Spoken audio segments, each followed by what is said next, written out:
Dean O'Banion runs them. Irish. Arrogant. He sells you a brewery and then tips off the cops the same night, getting you arrested and him paid. That's not business. That's insult. O'Banion has to go. November 10th, 1924. 3 men walk into O'Banion's flower shop on North State Street. One shakes his hand. The other 2 shoot him 6 times. He dies surrounded by chrysanthemums and roses. The war begins. They try to kill Torrio first. Shotgun ambush outside his apartment. He takes 4 bullets but survives. Barely. After he recovers, he hands you the keys to everything. Take it, he says. I'm going back to Italy. He lives until 1957, dying peacefully in a Brooklyn barbershop. The lucky bastard. Now you're the boss. 26 years old, running the largest criminal organization in America. And everyone wants you dead. The next 4 years are warfare, disguised as business. The Northsiders, now led by Jaime Weiss, attack your headquarters at the Hawthorne Hotel with a convoy of cars, each one emptying machine gun rounds into the building. 100 rounds. Somehow, nobody dies. You get lucky, again. You don't believe in luck. You believe in preparation. February 14th, 1929, St. Valentine's Day. 7 members of the Northside gang are lined up against a wall in a warehouse on North Clark Street. They think it's a police raid. The men in uniform tell them to face the wall. Then the Thompson submachine guns start singing. The St. Valentine's Day massacre becomes front-page news across the country.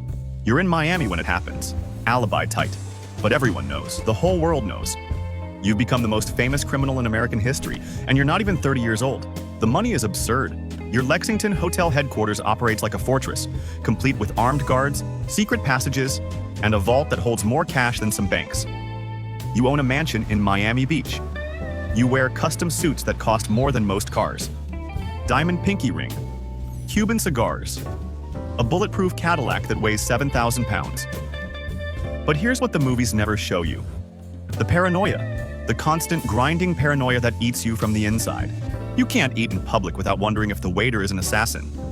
You can't sleep without guns under your pillow and men outside your door. Every car that backfires makes your heart stop. Every stranger who makes eye contact might be the last face you see. You throw parties. Lavish affairs with celebrities, politicians, judges, all of them happy to drink your illegal champagne and pretend they don't know where it comes from. You donate to charities. You open soup kitchens during the Depression, feeding thousands of unemployed workers who call you a saint. You're the most beloved and most hated man in Chicago simultaneously. The government can't touch you on murder. They can't prove the bootlegging. The witnesses disappear or develop sudden amnesia. But a young Treasury agent named Elliot Ness forms a team that can't be bribed. The newspapers call them the Untouchables. They raid your breweries. They seize your trucks. They make headlines while accomplishing almost nothing. The real threat comes from the IRS, an accountant's war. They trace your spending, the mansions, the cars, the diamonds. They compare it to your reported income, which is essentially nothing. Tax evasion. It sounds boring. It sounds petty.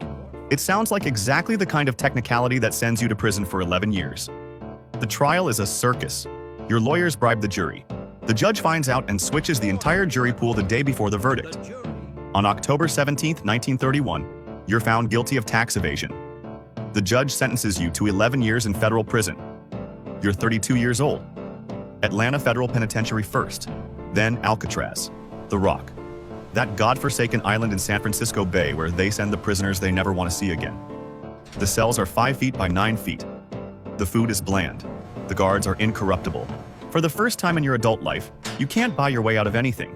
But the worst punishment isn't the prison. It's the disease you've been hiding. Syphilis. You contracted it years ago, probably at the Harvard Inn. You never got it treated properly. Now, in Alcatraz, the disease begins destroying your brain. Neurosyphilis. It eats your cognitive functions like termites through wood. You go from running a $100 million empire to having the mental capacity of a 12-year-old. They release you in 1939. Technically, you're transferred to a hospital first, then released to your family's care.